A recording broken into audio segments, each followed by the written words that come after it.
मुजाहिदो मुजाहिदो लगाओ ज़र्ब हैदरी, लगाओ ज़र्ब हैदरी। मौलाना एक जाकिर है, वो कहता है कि नबी पाक सल्लल्लाहु अलैहि वसल्लम जब इस दुनिया से रहलत फरमा रहे थे तो रहलत से पहले अपना नायब मुकर्रर कर गए।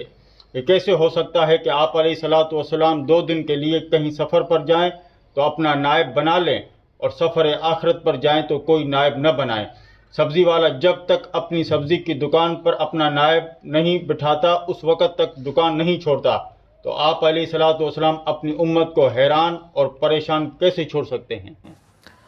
माशाल्लाह, आपका सवाल तो बहुत ही मानाखेज है, लेकिन इसको समझिए, नबी पाक सल्लल्लाहु अलैहि वसल्लम ने उम्मत को हैरान और परेशान कभी नहीं छोड़ा।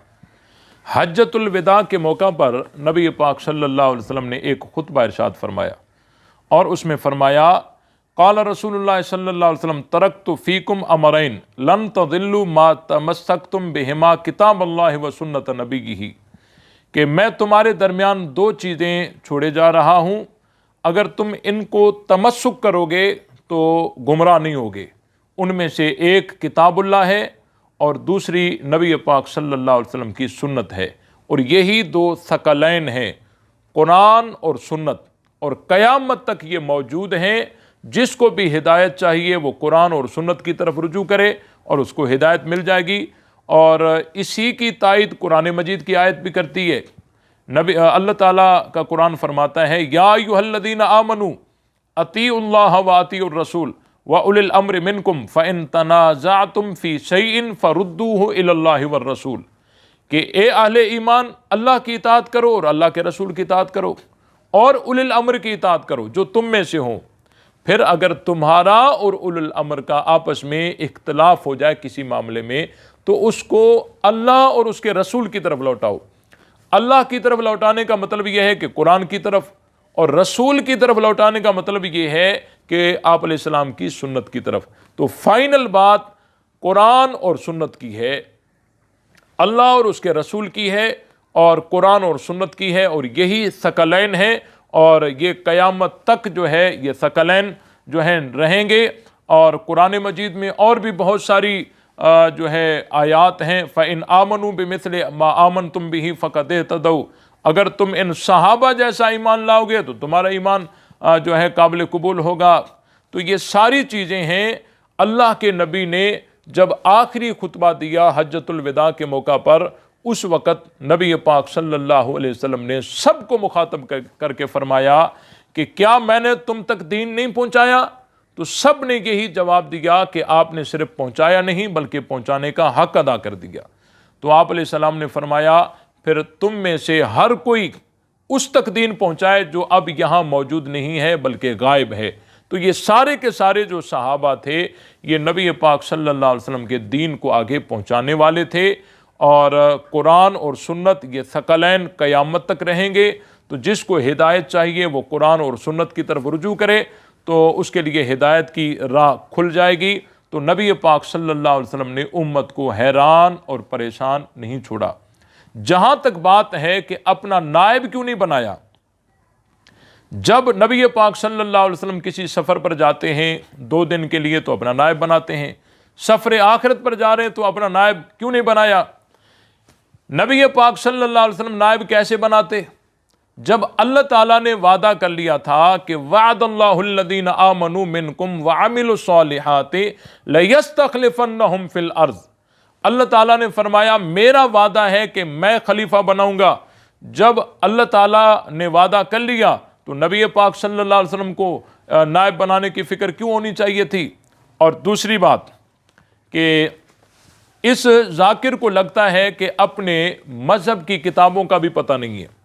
नाजुल बलागा में हज़रत अली रज़ी अल्लाह ताला अन्हु का एक ख़त है जो हज़रत अमीर मुआविया रज़ी अल्लाह ताला अन्हु की तरफ हज़रत अली रज़ी अल्लाह ताला अन्हु ने लिखा, और उसका ज़िक्र नहजुल बलागा के अंदर मौजूद है। हज़रत अली लिखते हैं, इन्नहु बायानिल कौमुल्लज़ीना बायाउ अबा बकर व उमर व उस्मान अला मा बायाउहुम अलैहि फ़लम यकुन लिशाहिद अन यख्तार वला लिल गायब अन यरुद्द व इन्नमा शुरा लिल मुहाजिरीन वल अंसार फ़इनिज्तमऊ अला रजुलिन व सम्मऊहु इमामन कान ज़ालिका लिल्लाहि रिज़ा। हज़रत अली फरमाते हैं शूरा तो मुहाजिरीन और अंसार का हक है। ये मुहाजिरीन और अंसार मिलकर किसी को अपना इमाम बनाए वो तो इमाम होता है। तो ये जाकिर कहता है कि इमाम तो अल्लाह का रसूल बनाएगा, मनसूस मिनल्लाह होना ज़रूरी है, अल्लाह की तरफ से मनसूस होना ज़रूरी है। और हज़रत अली रज़ी अल्लाह ताला अन्हु फरमाते हैं कि मुहाजिरीन और अंसार जिसको अपना इमाम बनाए वो अल्लाह का पसंदीदा इमाम है। तो हम इस जाकिर की माने या हज़रत अली की माने। और दूसरी बात, तफसीर कुम्मी ये मेरे हाथ में है, ये तफसीर कुम्मी शिया मज़हब की मोतबर तरीन किताब है। इस तफसीर कुम्मी में सूरह तहरीम के तहत नबी पाक सल्लल्लाहु अलैहि वसल्लम का एक फरमान है जो अपनी ज़ौजाए मोहतरमा हज़रत हफ्सा रज़ी अल्लाह ताला अन्हा से आप अलैहिस्सलाम ने फरमाया, क्या फरमाया, इन्ना अबा बकरिन यलिल खिलाफत बादी थुम्मा मिन बादिही अबू के।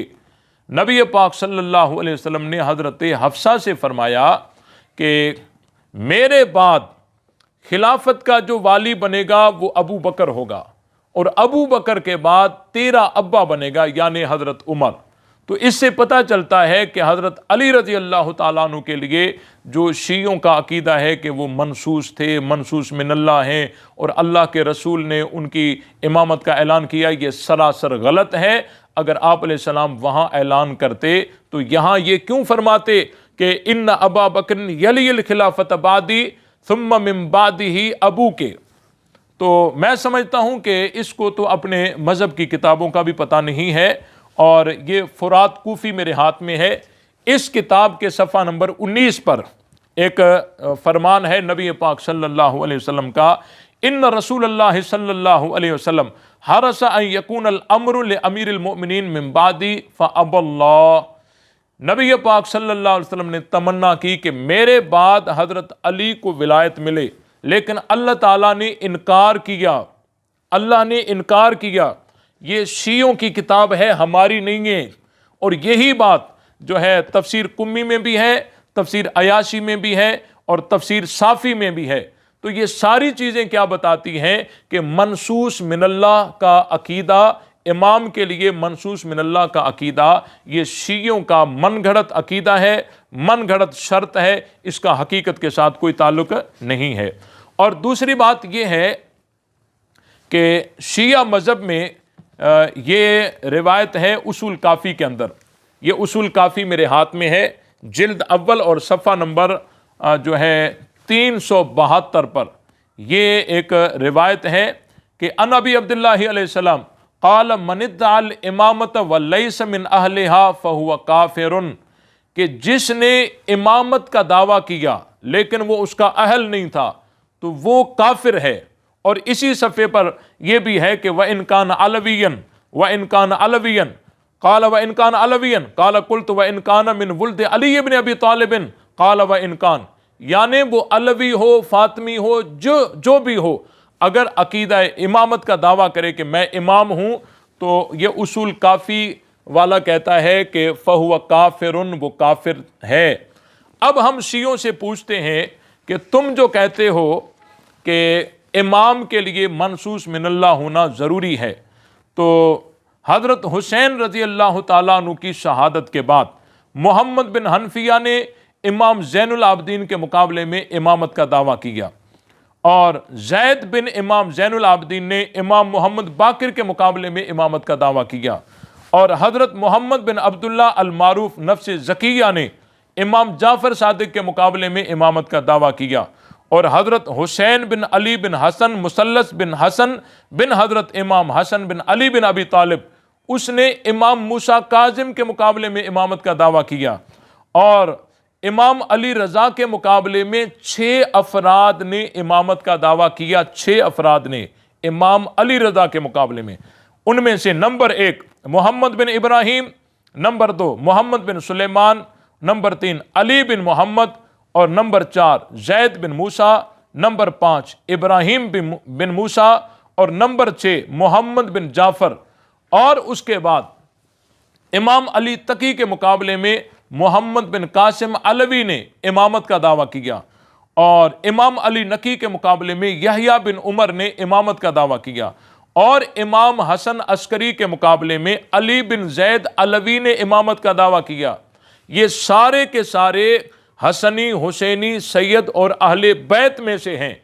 अब हम तुमसे पूछते हैं कि उसूल काफ़ी वाला कहता है कि जो इमामत का दावा करे फहुवा काफिरुन, वो काफिर है। तुम फैसला करो, हजरत अली की इस औलाद के बारे में तुम्हारा क्या अकीदा है? हजरत मोहम्मद बिन हनफिया के बारे में तुम क्या कहते हो? हजरत मोहम्मद बिन हनफिया कौन है? जो उम्दतुत तालिब में लिखा हुआ है, वह हुआ अफजल वुल्द अली इब्न अबी तालिब बादल हसन वल हुसैन, कि हजरत अली की औलाद में हसनैन करीमैन के बाद अफजल मोहम्मद बिन हनफिया हैं, हजरत अली के लगते जिगर हैं। और मजालिसुल मोमिनीन में यह है कि हजरत अली का झंडा जम्मल और सफ़ीन में मोहम्मद बिन हनफिया के पास था। मोहम्मद बिन हनफिया हजरत अली के लगते जिगर हैं। बताओ इसके बारे में तुम्हारा क्या अकीदा है? क्या वो तुम्हारे इस मज़हब की रोशनी में दारे इस्लाम से खारिज नहीं हो गए? और दूसरी बात यह है कि अगर तुम कहते हो कि इमाम के लिए मनसूस होना ज़रूरी है, तो क्या इनको पता नहीं था कि इमाम के लिए नस आई हुई है और हम इमामत का दावा कैसे कर रहे हैं? और दूसरी मज़े की बात यह है कि मोहम्मद बिन हनफिया ने जब इमाम ज़ैनुल आबदीन के मुकाबले में इमामत का दावा किया, तो उसूल काफ़ी जिल्द अव्वल सफ़ा 348 पर यह पूरी बहस लिखी हुई है जो मोहम्मद बिन हनफिया ने इमाम ज़ैनुल आबदीन के साथ की है। और बहस करते करते आखिर में उन्होंने ये कहा है, उसूल काफ़ी में लिखा हुआ है कि इमाम ज़ैनुल आबदीन ने इसको मोहम्मद बिन हनफिया से कहा कि आओ चलते हैं हजर अस्वद के पास, अगर तुम्हारी दुआ पर हजर अस्वद बोल पड़े तो फिर तुम इमाम, अगर मेरी दुआ पर हजर अस्वद बोल पड़े तो मैं इमाम। तो देखो, इमाम ज़ैनुल आबदीन ने ना कोई कुरान की आयत पेश की, ना नबी की हदीस पेश की, तो पत्थर से फैसला करवा रहे हैं। तो अगर इमामत मनसूस होती तो इमाम ज़ैनुल आबदीन ज़रूर कुरान की कोई आयत पढ़ते, नबी का फरमान पढ़ते। इमाम ज़ैनुल आबदीन तो ना कुरान की आयत पढ़ते हैं और ना नबी का फरमान पढ़ते हैं। तो इससे पता चला कि इमाम के लिए मनसूस मिनल्लाह का अकीदा रखना ये नबी की तालीमात के भी खिलाफ है, हजरत अली की तालीमात के भी खिलाफ है और तमाम अहले बैत की तालीमात के खिलाफ है। और दूसरी बात यह है कि ये सारे के सारे जिन्होंने तकाबुल में इमामत का दावा किया, तुम्हारे अकीदे के मुताबिक क्या ये मुसलमान हैं या काफिर हैं? यह है तुम्हारी मोहब्बत अहले बैत कि हजरत अली रजी अल्लाह ताला अन्हु के बेटे मोहम्मद बिन हनफिया को तुम मुसलमान नहीं समझते। और हजरत मोहम्मद बिन हनफिया ने जो इमामत का दावा किया, और तुम्हारी उसूल काफ़ी में जो रिवायत मौजूद है उसमें इमाम मोहम्मद बिन हनफिया का रुजू नहीं है, इस दावे से रुजू नहीं है। तो इमाम मोहम्मद बिन हनफिया तुम्हारे नज़दीक तो इस्लाम से ही खारिज हो जाते हैं। यह है तुम्हारी हजरत अली के साथ मोहब्बत और औलाद अली के साथ मोहब्बत। तो इन सब ने जो इमामत का दावा किया, इससे पता चला कि इमाम मनसूस नहीं होता और इमाम वही होता है हजरत अली ने जो फरमाया, इन्नमा शूरा लिल मुहाजिरीन वल अंसार फ़इन इज्तमऊ अला रजुलिन व सम्मऊहु इमामन कान ज़ालिका लिल्लाहि रिज़ा, के मुहाजिरीन और अंसार जिसको मिलकर अपना नायब बना, इमाम बनाए, वही अल्लाह का पसंदीदा होता है। हजरत अली की बात सही है, तुम्हारी बात गलत है। नबी पाक सल्लल्लाहु अलैहि वसल्लम ने उम्मत को हैरान नहीं छोड़ा, परेशान नहीं छोड़ा, सकलैन छोड़े जो क़यामत तक रहेंगे। और जिसकी तायद आयत उलुल अमर से होती है वो कुरान और सुन्नत हैं।